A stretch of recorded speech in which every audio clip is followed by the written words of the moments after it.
Hello, everybody. Welcome to Real Talk Fins Talk. I'm going to be your host tonight, Steve Malloy. I appreciate all of you joining in the chat tonight. I see Dolphin Thirsties in there. Hey, Rob, how you doing, brother? Appreciate everyone else that is watching from whatever platform that might be. I'm on Facebook tonight. I'm on Twitter. So if you're on any of those platforms, come over here to the YouTube channel, join the community of your fellow Dolphins over here, and have fun. Have fun in the chat. We got a lot to talk about tonight, ladies and gentlemen. We had the presser today. Uh, Sully was up there, our GM. Oh man, what a contrast compared from the last regime we had in to the present, specifically Chris Greer. What a difference. What a difference. I thoroughly enjoyed that, and I want to thank Rob, Dolphin Thirsty, for sending that video to me. I was unaware it was even on, but I want to thank him for that. So here's the thing, ladies and gentlemen, before we get started. Now, we may not always agree everything Miami Dolphins, but there's one thing we can agree on. We are all Dolphins. So, with that, I want to start out by saying, man, what a refreshing presser. I Sully, you got to when you watch that presser, this is what I got from it. I don't know how you all got from it if you've watched it, but this is what I got from it. If you haven't watched it, go back and watch it on the Miami Dolphins network.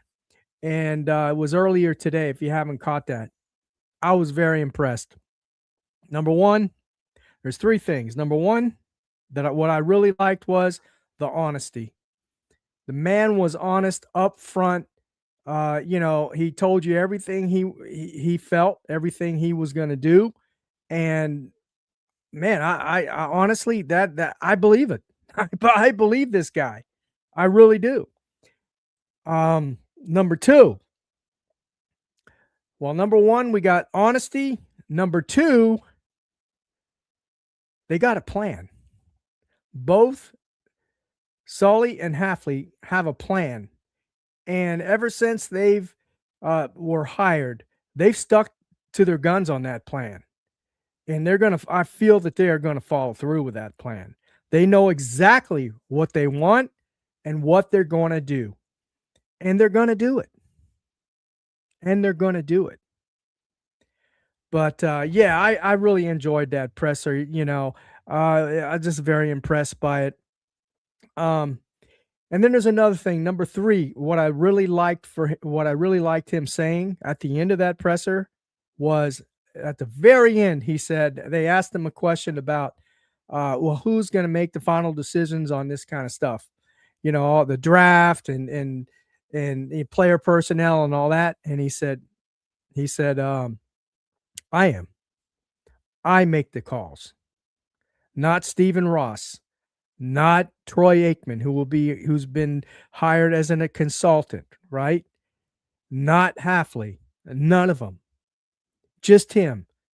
So if everything goes south with this team, you look to Sully, and he's not afraid to be held accountable, and I like that. Unlike the last regime that we had, everybody throwing everybody under the bus, talking down on the fans. What a refreshing presser that was. Hey Cap, how you doing, brother? You seen the Leotard South Beach session with Halfley interview? Just came out now. No, I haven't seen that yet. I did see the trailer for it on X. I'm going to catch that as well. I really like to hear what he has to say as well, Cap. For sure. I'm going to catch that. Yeah, man. It was just great. It's so refreshing. What a change. What a change for this. And I'm getting real excited. I haven't been this excited about a draft in a long, long time. And I'm really getting excited about it. And he was up front. he was upfront and told you what he was going to do. He wasn't hiding anything from us. We didn't have to guess. There was no puzzle we had to figure out. He's telling us what he's going to do, right? And before I even had this before this podcast, I had my title, as you all can see the title, the foundation. It's very important that this team gets. This draft is gonna set the foundation for the future of the Miami Dolphins. And basically, he said the same thing. He said the same thing today in the presser. And it is very important to set the foundation. He's got to get he and his Sully and Halfley and all the rest of the scouts, the coaches, the whole organization. They got to get this right. This draft is they've got to get it right. And he stressed that. They got to get this right. Okay? This is going to set the foundation. How's it going, Josh? This is going to set the foundation for the Dolphins' future. For this year, for next year, and beyond. Okay? And he already said there's nothing there. There's no guessing anymore. He's going to get best player available. That's what they're shooting for. Best player available. And then they've got to have a certain character. They got to fit into this system. Okay? So best player available. He knows, he's aware that we got needs. We all are aware what needs we have, right? We know we have a lot of holes in this offense. But best player available is the way they're going to go. And I like that. I really do. Also, what I liked too was best player available. They're going to try to find they're going to find the right character that fits into this system. And basically, this team is going to be built by developing the draft. He said that 1,000 times, and he said it today. They're going to build this team. They're going to set this foundation based on the draft, on young players, on youth. And he wasn't lying either about the roster. He said basically I'm not quoting him, but basically what it boils down to, this roster is not talented. Okay, these aren't players that have made impacts on their teams. They've made some plays here and there, but they're not the most talented players on a starting roster. A lot of these players haven't been starters, the ones that they've got in the offseason. And he was truthful about that. And he also said, basically, it's going to be a couple years before they get everything up to their standard, right? Before they feel they get it right. And they said they're going to get it right. Okay. How's it going? Deed? I am hopeful that the criteria they use to select a player coincides with BPA, hopefully mental top dogs that are mentally tough and talented. Yeah, I think they will, man. I really do. I think they're going to do that. And he mentioned that they're looking for guys that are they're looking for guys that can play multiple positions, right? What I mean by that is and he said it as well. Sully said it as well. If we draft a tackle, he's going to have to be able to play guard, or a guard's going to have to play tackle, vice versa. Maybe a linebacker can play, all three positions, middle linebacker, outside linebacker, inside, whatever. He wants to get basically if guys go down, right, injuries happen throughout the year. Now, we've got experience with that. And what happened? We didn't have a lot of depth. We didn't have players that could play those multiple positions, a few of them, right? But we've always had a problem with the depth and injuries.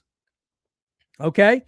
And I don't think he's looking at that as well for players that have been injured and bad character and all that kind of stuff. He even said it. When he puts the names on the draft board, if they find out other evidence that they're about their character or injuries or whatnot, they just flip it around and they just bypass them. So yes, best player available, but I know we have needs, and I know a lot of folks are saying, oh, we need a guard. Oh, we got to draft a guard in the first round. Oh, we got to draft a cornerback. Can't draft everybody in the first round. We got 2 picks in the first round though. Right? We got the 11th and the 30th. So, look, if I tell you I know what they're going to draft, I would be lying to you.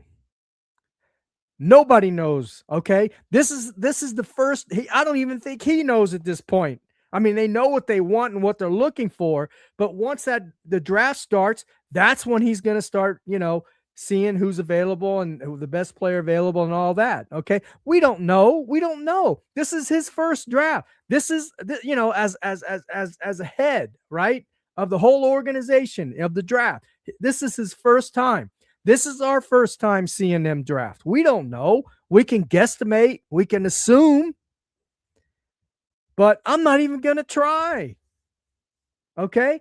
I'm just going to put the trust in these guys. I got a really good feeling about both Halfley and Sully.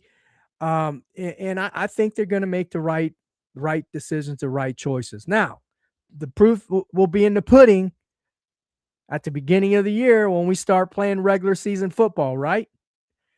That's when the proof will be in the pudding. But also, he made a statement today. Yeah, Deed, exactly. Versatility on the O-line, that can play 2 or 3 positions. Yes. But I think he meant all positions, not just O-line. I think maybe cornerback, maybe can switch to safety or safety to cornerback. You know what I mean? I think he meant on all positions, but you're right. He did specifically talk about the O-line. He did mention the O-line for sure, 100%. Rob says, remember BPA to one, my BPA to another. We just have to trust. Yeah, exactly, Rob. A great way to put it. You're right. The presser gave us good idea of his direct. 100%. 100% a good idea of the direction. I agree with you. I mean, like I said, he wasn't, he wasn't hiding anything from us. We didn't have to guess. He was telling us right up front what they're going to do, right? He was telling us right up front, straight up what they're going to do, right? BPA, good character, versatile, as they mentioned in the chat. Those kind of things, maybe, not injury prone. Okay. So if there's folks in that draft that have an injury history, although he said that, the medical staff will be evaluating and making those decisions. He has the final word, but they'll be making those decisions, giving the intel information on those injured players. But if you look at the draft board and you see players that have maybe you're kind of skeptical on their injuries or whatnot, you could almost count them off. Okay.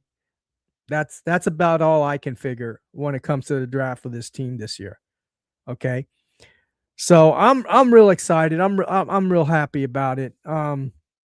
Like I said, I haven't been this happy in a long time. And then also he did mention this as well.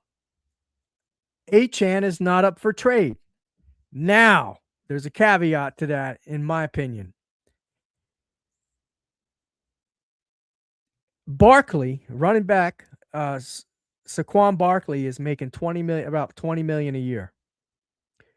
Walker, who just signed a deal with, I forgot what team he's going to now, just signed a deal. He came from Seattle. He's making 14.5.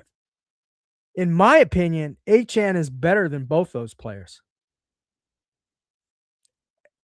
With the exception is Achane can't block, but either can Walker. Okay. Achane is, look at his stats last year. I mean, even after the tackle, and then he had 10 runs over 40 yards last year. 10 runs. That's amazing. And he's a good threat when it comes to the passing game. Anytime he's on the field, he's a threat. Okay. So I'm thinking he's looking for something in between 20 and 14.5, maybe 16.5, maybe $17 million a year. That's what he's looking at. So what I mean by that is what I'm getting at is I understand that he's not up for trade, and I believe him 100%. Okay. But things can change. If they can't pay the price, If they can't give what he wants, and they want more draft picks, maybe not this year, but next year, they might be thinking about trading him at that point. Okay. I think that's still up in the air with Achane. All right. Because remember, we still have to pay Aaron Brewer and Jordan Brooks. No more taking risk. No more taking players that have low floor, along with high ceiling. Hopefully, they draft high floor, high ceiling play. Yeah, 100%, brother. And he did say that, you know, the players that they do draft, I think a lot of these guys are going to probably, play. A lot of these players are going to be starters on this team this year, and he even mentioned that. But in my opinion, we've got 7 draft picks in the first 100 rounds, right? 100 rounds, right? In the first 100. We got to hit on at least. Now, I'm talking about impactful players. Impactful players. Those first 3 players that they pick, the first, the second, and the third round, they've got to make an impact right away. I'm not saying all pro, but I'm saying they've got to be really good starters and make an impact. At least 3 out of those 7. Okay? If we get more, that's great. But at least 3 out of those 7 have to be impactful starters.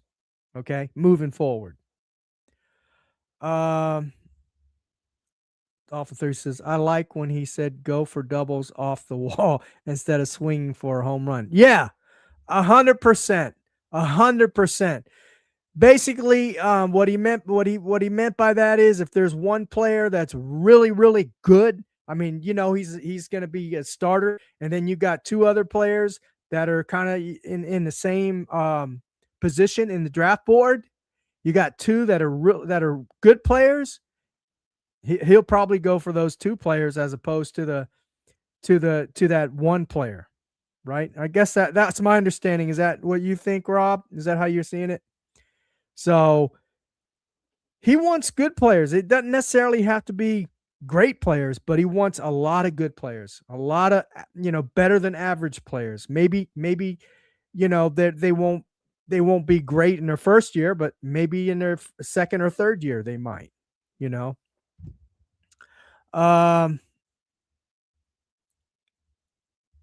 let's see. My example is Noah Ignominy in Austin. Yeah. Yeah. Austin Jackson. I don't particularly care for Austin Jackson, but he's serviceable. I'm my thoughts on the O-line is this. If you can get 5 O-linemen that are solid, that are average, or maybe you have 1 or 2 that are above average, or even all pro, I think you're good to go. You don't need all pros across the line of scrimmage. Okay. Plus, here's my take on Malik Willis. Look, we don't know what Malik Willis is going to do this year, right? We have an idea. He's mobile. He can run. He can scramble. He can make the throws. Okay. Now, processing is another story. All right. He's got the athletic ability. He's fast. So if pressure is coming, he can possibly get out of it.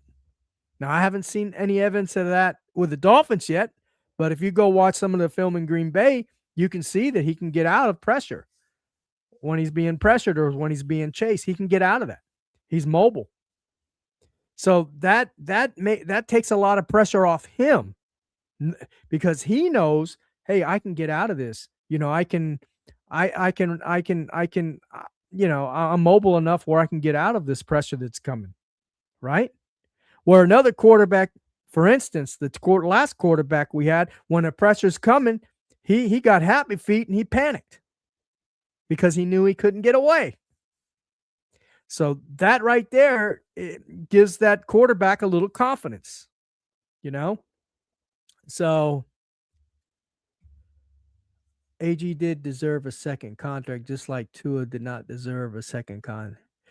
Um, yeah, I agree. I agree, but they really had no choice. I don't think at this point, right?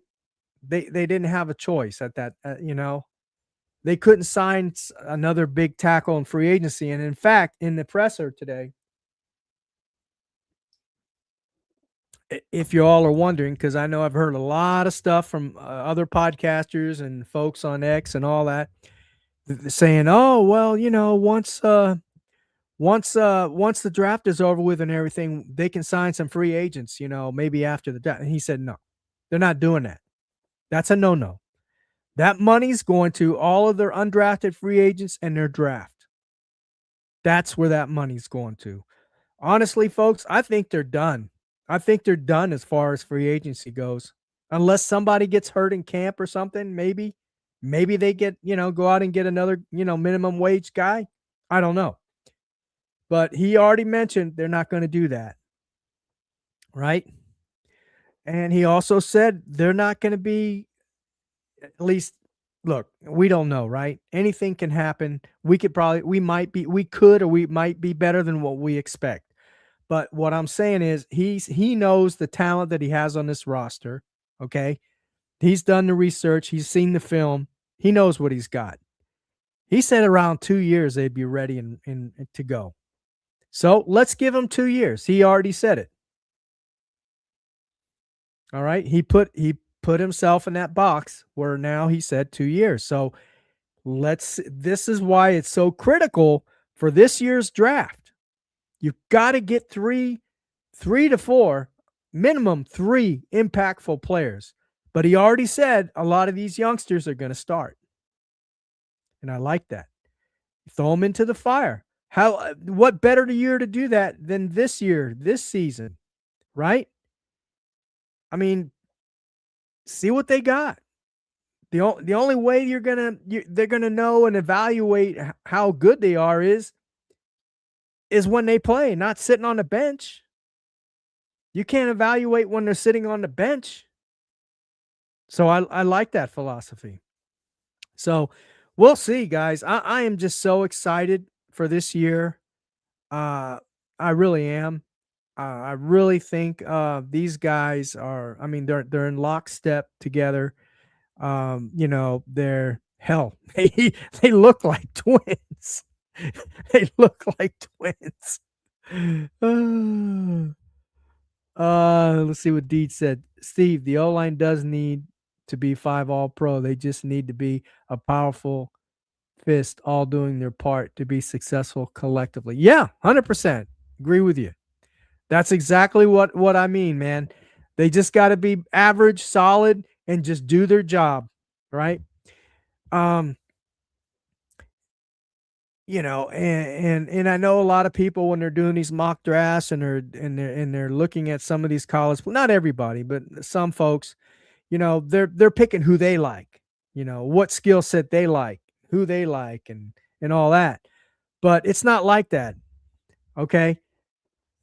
Sully and Halfley, or at least Sully, he's going to pick guys that they like, that they know that fits this system. Okay. And it may not be the folks that we like.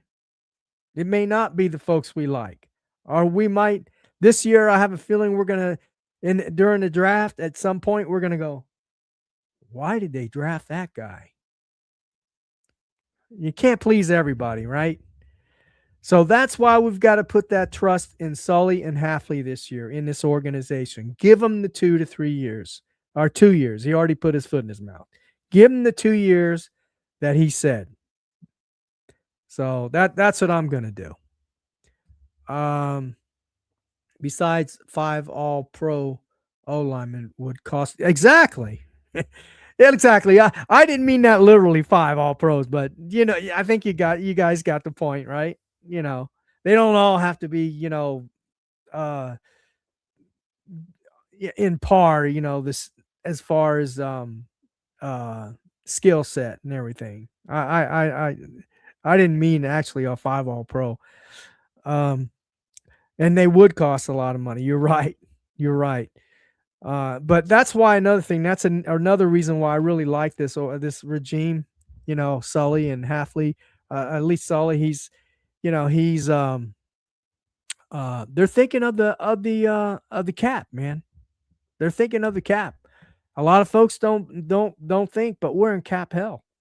We're still in cap hell. Although we're in better position now because they did a great job in getting all these minimum wage players, you know. But let's see. These guys, they sign up for minimum wage, but as he said, Sully said, a lot of these guys feel they're better than the minimum wage. So let's see. Proof is in the pudding with these guys. Maybe some of the guys that they got in, picked up in the offseason, maybe some of these guys are pan out and they'll end up being really, really good for us for 2-3 years or whatever. Maybe they blossom. Maybe maybe sometimes a change of scenery does good for some folks, right? A new system, new coaching, culture, the whole bit. We don't know the reasons why these guys didn't start or didn't play so much. We can assume, but we don't really know. We don't all have a crystal ball and know. But look, these guys are hungry. At least they had a few interviews with a couple guys, Lonnie Johnson, and there's a couple others, and these guys got a chip on their shoulder. They're hungry. They don't, I think Lonnie Johnson didn't like being moved around, so he don't want to go nowhere else. He's going to give it his all, I'm sure, not only for a bigger contract, but for stability for his family. These guys are human too. We don't know what they go through. I can't imagine moving. Well, I can because I was in the military, but I think he was on 4 or 5 teams or something like that. That's a big move for a family like that. And kids, you got to take them out of school if you have children and put them in another school. We're all regular people here. We know how it is.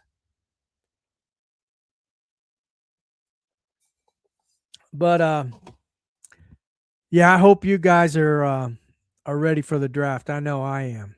I'm really ready for it this year. I can't wait. I can't wait.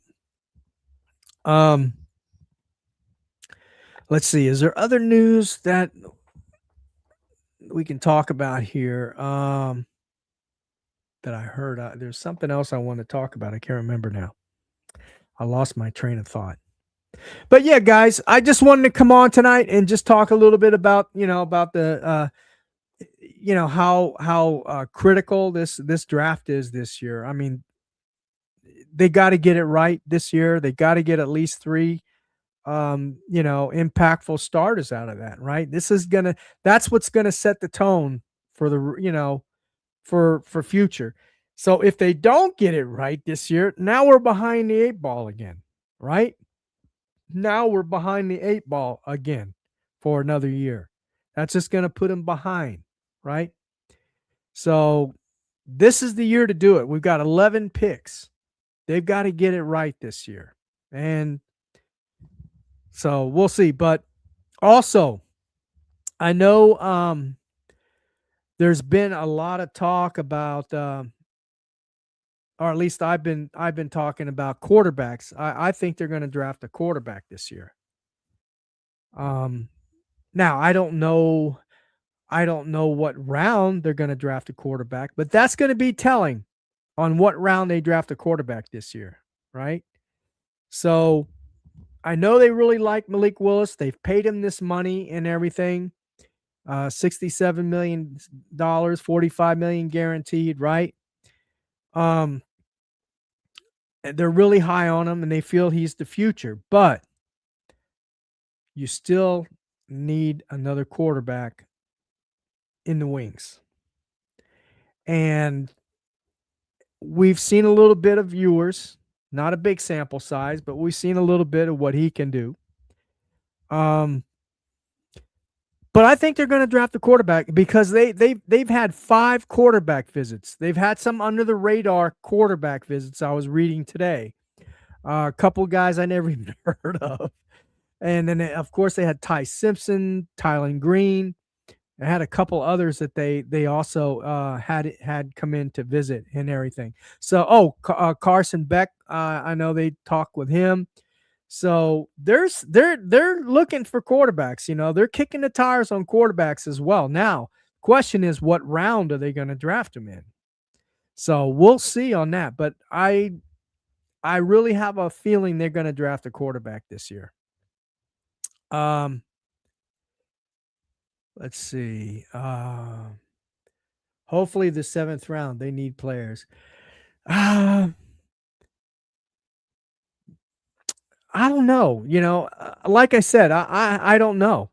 What round they're going to draft him in, but it's going to be telling if they get a player in, say, the top in first 3 rounds. You get a quarter, because we got 3 picks in the third round. We pick a quarterback in the third round. That's a guy you can, I think they're going to be looking for a guy you can develop, right? Maybe not a finished product, but maybe he is if they do draft one.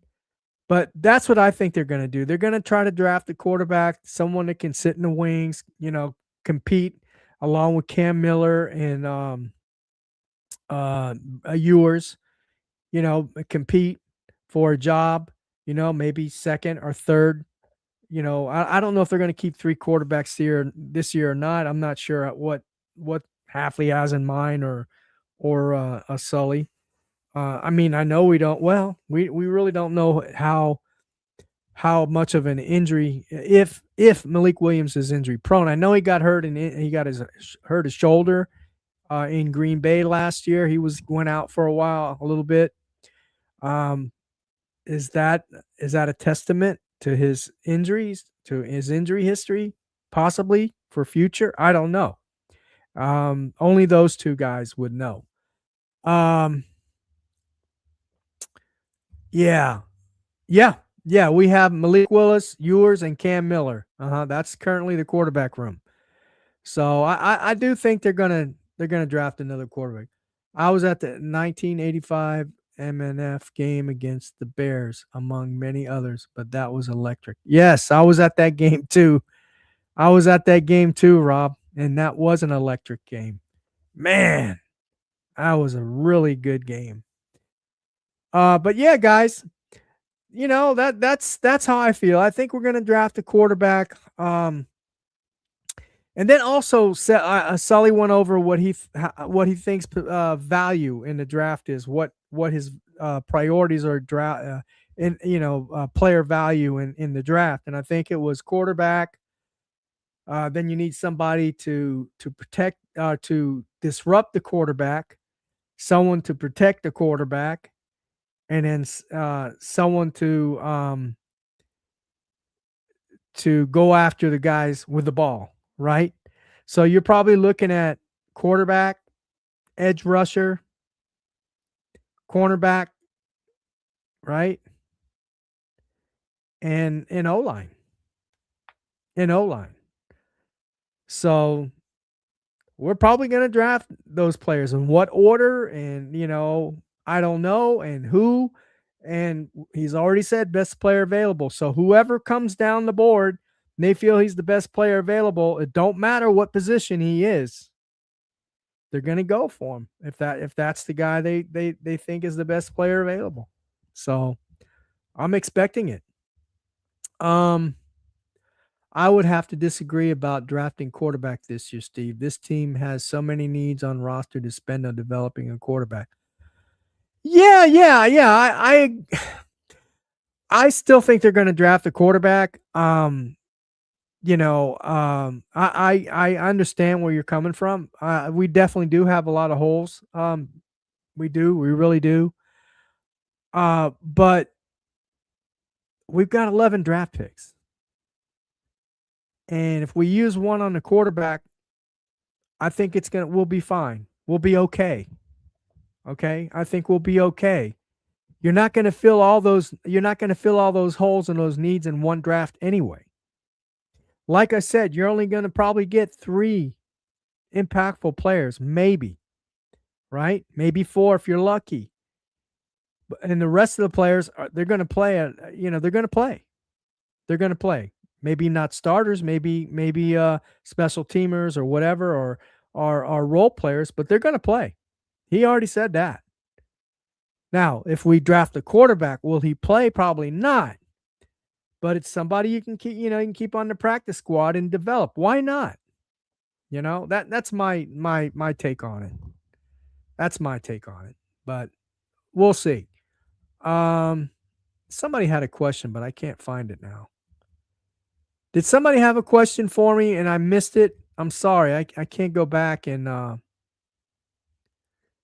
yeah, sorry.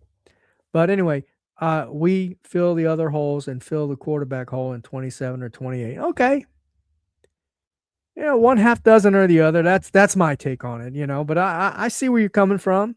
I see where you're coming from. I can see that. I mean, I'm not gonna be mad one way or the other. I'm just putting it out there. My opinion on I think they will draft a quarterback. So, but I'm excited about Malik Willis for sure, 100%. I mean, can he be worse than who we had last year? No, I don't. I don't think so. I think he has a lot of upside. He's very talented. I like his personality, his attitude. I like his leadership. Folks have been talking about his leadership. They had 20 players come in the other day and throw. He was throwing the ball to and like that. He was taking that lead, and that's something we never had, you know. And I like to see that. With me, he's starting off on the right foot. So he's out there practicing, and I'm sure he has a chip on his shoulder, although he probably wouldn't say it, but he probably has a chip on his shoulder too. Maybe he feels he could be a starter, right? And now he's getting that opportunity. I know he was in Tennessee, right? And they had Tannehill there, and then I think they drafted Malik, and then he didn't start, and then they had what's that other Will Levis. Then they drafted Levis, and then Green Bay traded for him, right? So maybe I'm sure he felt he should have started in Tennessee, and then Green Bay they had Jordan Love, so he didn't get the opportunity to start. Well, he did get the opportunity, but in a small sample size of games, right? I think it was 3 games, right? So now he hasn't played a full 17 games in the NFL. So we don't know how he's going to react. Playing 3 games and with no pressure, of course a little pressure, but you know what I mean. I mean, knowing that you're not the starter, and I'm sure those coaches went in there and said, just do what you can, do the best you can. Now he's starting. He has a leadership role. He's the guy. He's the most important guy on the offense right now. So that's a little more pressure than being a backup. So we'll see. I'm just excited. I can't wait. We got the draft. This is the first phase of this regime is the draft. Well, the first was the free agency. Now the draft, the biggest one and most important one in my opinion, this draft. And then second, then they have OTAs and stuff, and then they have the training camp and the scrimmages. The playing against the other teams in scrimmages, and then the preseason. So those are steps in the process, and we're going to be here on this channel, Fins Talk Sports Network, and we're going to follow those steps, and we're going to go over those steps at each venture. So should be fun this year. We should be elated, excited. Fresh start for the Miami Dolphins football team. Fresh start for the Dolphin fans. So I'm really excited, guys. And I want to tell you this too. Don't forget, right after this show, following the show at 8 p.m. Okay. Or excuse me, at 9 p.m. Is it 9 p.m. or 8 p.m.? 8 p.m. Yeah, 8 p.m. Eastern Standard Time. Uh, I think there's a draft show going on now. You might want to catch that after this show on the Finns Talk Sports Network. Bobby Finns Talk and his group over there, his cast, Josh Wingate, great group of guys, experts. I mean, these guys are really great on the draft. Also, George of the Finn Faithful podcast had Tony Pauline on today, talking about the draft with some information, some intel on some of the draft picks and stuff like that. That ought to be a good one too. You might want to check that out if you get an opportunity. Then my buddy Ace Burhead Curtis over there has done some really good evaluations on the draft class, on some of the draft class and the team, and his takes on Sully and Halfley. He's done a great job over there. He always does a good job, so go check him out as well. He's per head. One last here. One last. As long as they don't go 0-17, I will not be disappointed in the 2026 season. Yeah, me too, brother. Me too. I think they're going to, my honest opinion, I was kind of skeptical. What is that? Is that even a word? But I was a little skeptical in the beginning of the year. I felt maybe, 3-4 games, but the more and more that I listen to these guys speak and talk, maybe that's my hopium kicking in. I don't know. But the more I hear these guys talk and the way things are going in Miami with the team coming, they only had one guy missing for the volunteer. When they came in to practice, they had only one missing. That was Achan, which is understandable.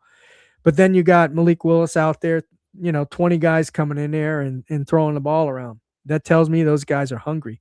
I think they're going to be a competitive team this year. I really do. I think they're going to be well coached. They're going to be competitive, and I think they might win more in 3 or 4 games. They might win 7-8. They may surprise us. And I wouldn't, a lot of folks might be unhappy about that. Oh, no, we're going to go drop down in the draft order and all that. Look, this year's draft is the most important. This is going to set the foundation for the future of the Miami Dolphins. This draft right here. So, all right, guys. Y'all have a good evening, a good night, and remember, Dolphins #1, baby. Dolphins #1.